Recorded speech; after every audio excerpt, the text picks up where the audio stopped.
بسم الله الرحمن الرحيم. السلام عليكم ورحمة الله تعالى وبركاته. halkani waa الحقيقة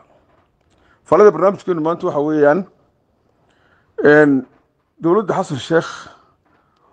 oo markii ay hor istaagi kari weyday MOU-ga qorsheynaysa in dilal qorsheysan Soomaaliland gudaheeda laga fuliyo oo rag soo kareysatay iyo ururka al-Islaam fadhigiisu yahay Muqdisho iyo Nairobi oo fundraising ugu sameeynaya xisbiga wadani magaalada Nairobi. labada qodob baan doonayaa inaan ka hadlo oo xaqiiqada ku fadhiya. aan ku horeeyo dilalka qorsheysan xisbiga wadani dowladda Qatar haddii alla ku roon yahay Turki Xasan Sheekh iyo siyaasiyiin Soomaaliyeed oo kala gobol ay kala deegaana oo dhammaantood ka soo horjeeda dowladnimada Soomaaliland oo ku midoobay dagaalka Soomaaliland ka dhana iyo in dowladnimadeeda la burburiyo oo tallaabo kasta oo ay iyo weji kasta ay dariiqa ay ku burburiyaan qoladii ku wada socotay ayaa wuxuu la maraya dagaalka markay ku qoosteen inay siyaasiyiin u joojiyaan MOU-ga in ay isku dayaan in dilal qorsheysan gudaha Soomaaliland laga sameeyo. waxaynu ogeyn dhawaan dhufayskii ugu dambeeyey ee laga saarayay maxayday qolada ku midowday inay ka soo horjeesto MOU-ga. waxaynu ogeyn in dhawaan xisbiga wadani afayeenkiisu uu lahaa Soomaaliland ma istaahisho in la haddii la ku roon la ictiraafo oo uma baahna ictiraafba. hadalkaa ka soo baxay afayeenka iyo kan xogta ku maqalay ee ah in ay dowladda Qatar ka saxiixday warqad ayaga ay oranayso waxaanu ka dhameynaynaa waxaanu xisbiga wadani haddaanu nahay marka doorashada lagu guuleysto doorashada la qabto kabacdi baanu Ethiopia siinayna badii anagoo ictiraaf ku xidhayn oo ka shaqeyn doona midnimada Soomaaliya ictiraaf la'aana waxaan ku siin doonaa haddii alla ku roon yahay badii ay doonayeen. arrintaas bay Qatar ka wada hadleen xisbiga wadani. hooyaha xisbiga wadani dhowr goor buu tagay dowladda dalka Qatar tagay xidhiidhkooduna marka horeba halkaa uu ku xidhnaa ilaa bilowgii doorashadii hore 17 oo ay ka caawiyeen doorashadii horena halkan kalena way isku xidhnaayeenoo dee qayb nabad iyo nolol ka mid ah ayuun bay ahaayeen intii oo wax walba way ka wada midaysnaan dekadii laga soo horjeeday DP World haddii alla ku reey waxaana xiriirin jiray oo xisbiga wadani u dhaxeeyay iyo nabad iyo nolol ninkii la oran jiray Mahdi Guuleed oo qayb ka ahaa xitaa jabhadii caare ee markaa fadhigeedu ahaan maxayday qardho oo isku dayay inuu halkaa isagu lacagta ugu soo diro oo ku masruufo halkaas ka dagaal galaan taasoo markii dambe ka suuragal weeyay xagga Majeerteeniya oo iska soo jeestay siyaasadii Majeerteenka iyo qolada nabad iyo nolol farmaajo waana sababtay in fadhigii laga siiyay qardho laga soo eriyo oo ay isu soo midaamiyo caar. arrintii nooca ahayd maantana waxay ahayd dhufayskii ugu dambeeyey oo taa Turkiga uu magaranaysaa barnaamijka xisbiga wadani inuu siin doono badda Ethiopia Ethiopia ay ka soo saartay jawaabta ee ay deedifaysay ay u sheegtay in arrintan dhammaanayso oo dhammaan tahay waa dhufayskii ugu dambeeyey laga saaray. waana sababaysay hadallada badheerka ay ictiraafka ka soo horjeedo galaal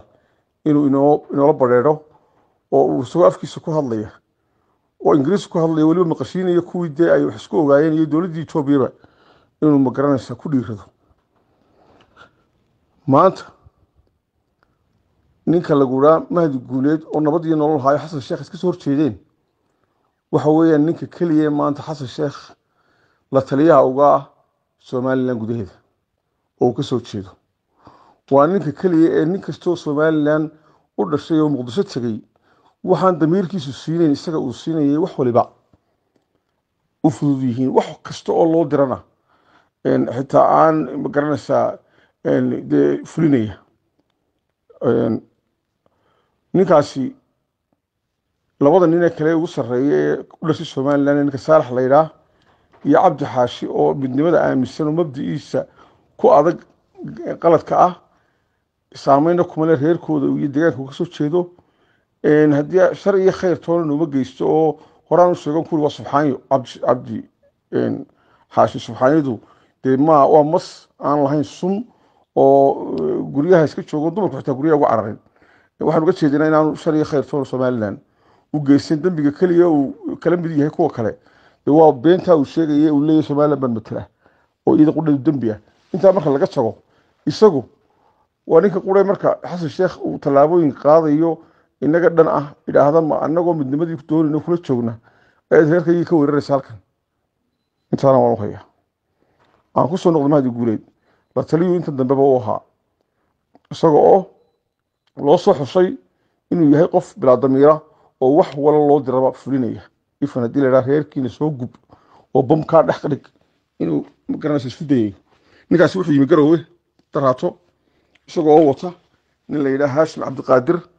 oo ku dhashay koonfurta soomaaliya ama meelaha maxay leeyihin afgooye area sida laga sheegay ninkaasoo asalkiisu ciidagala ah laakiin aan kusoo koray halkaa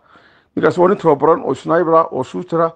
oo loo soo carbiyey inuu dad maxay dilal qorshaysan ka sameeyo somaliland gudaheeda taasoo la doonayo in la iskaga horkeeno dadka reer somaliland si fudud oo ayaga la isku mashquuliyo markii wax kale oo la sameeyo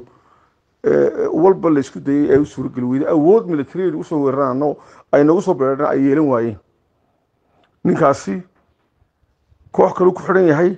mahdi guuleed habeen buu hoyday uu noqday ninkii xalay toole wuxuu joogay daraad buu yimi xalay wuxuu joogay buu hoodle ciidanka cabdimadoobe la joogay maxay leeyihiin waxaanu isku dayay inuu soo gudbo deegaanadan gaadiidka buu hoodle ka soo baxay xaggan hawdka soo mara burcaha ka soo gala uu soo galo koox kale loo ku xidhan tahay oo isagu uu yahay hogaamiye arrintaasi way ka fursan weyday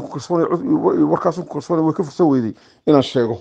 oon public ka sheego si aan u tuso tallaabo kastoo qaadaan inay isu takaashaan og tahay oo xidhiidhadeedu meel kasta ay ka imanayaan iyo xogteedu waxaan dadka shacabka reer somaliland xukuumadda hay-adaha amniga mid walba aan leeyahay qof walba amni noqo oo waa laynagu soo maqan yahay oo markii wax kasta la samayn karo isku dayay halkaasaa la marayaaye ka digtoonaada wakiilaana u joogo gudaheena oo ninkaasi wuxuu ku soo dhiiranayaa gudaheena in cid ku leeyahay waa qodobtaas qodobka labaad nimanka nairobi fadhigoodu yahay ictisaam oon ka xusi karo sheekh shakuur oo ogaadino makaahila waa guddoomiyaha ganacsatada isliig waa chamber of commercialka isliininka haysta waa ragga lacagta ururinaya xisbiga wadani magaranaysaa doonaya inay dowlad iyagu ay maamulaan ururkooda ictisaam ka mida oo soomaali weyna inay noo sameeyaan ku fikraya sheekh waxaa ka mid ah maxamed cabdi umal waxaa ka mid ah axmed daahir aweys oo cayr ah waxaa ka mid ah doctor faysal oo ogaadina oo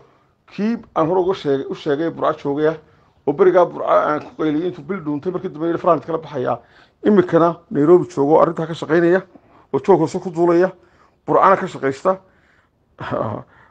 waxaa ka mid ah sheekh bashiir wahawiye oo ninka xamar jooga ee ictisaamka ku magacaaban ka ugu sarreeyo oo xamar jooga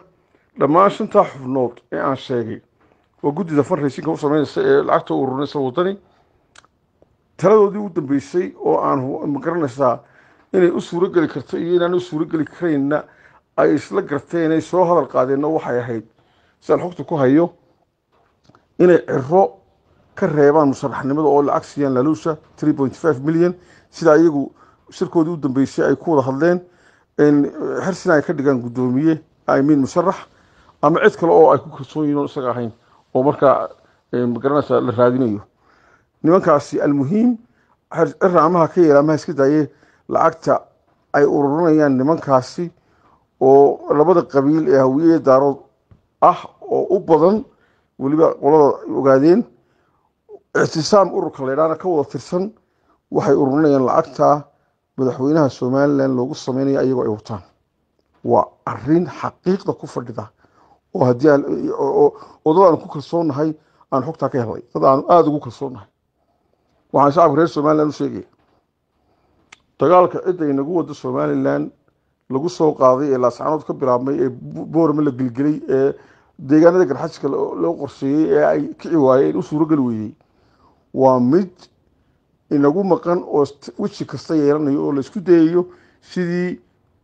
gudaheena la isaga horkeeni lahaa oo tallaabadii ugu dambeysay taa ay tahay la doonayo shooteriska laynoo soo dirayo ee aynu arkayno in ilaa maalintii laascaanooddaas laga bilaabay sheekh umal iyo nimankaasi ay dagaalka ku jireen oo caddaysteen oo hadlayeen oo lacagta ururinayeen kuwan kaleen ka sheekeynayay imika ka ogaadeen burcajooga uu ku jiray oo magaranaysaa aanu libiqsanayn arrintaa ay nagu socotaa arrin fudud maaha nimankaasi waxay u shaqeynayaan xisbiga wadani iyo kuwa kaleba tabtii argagixisada xamar joogtay meel walba gelaysa dowladeenna in meel walba laga galo dad bay ku leeyihiin oo anigu qaar aan aqaana qaarna dee ay qarsoon isqaranayaan haddii alle kuu roon yahay meel walba way galeen waxaa laynooga baahan yahay shicib iyo dowladba inaynu feejignaano oo isbirkay ku soconayaan mid lamid aynu ku soconno oo aynu bareedhno oo aynan ka aamusina aynu nimanka iska rabno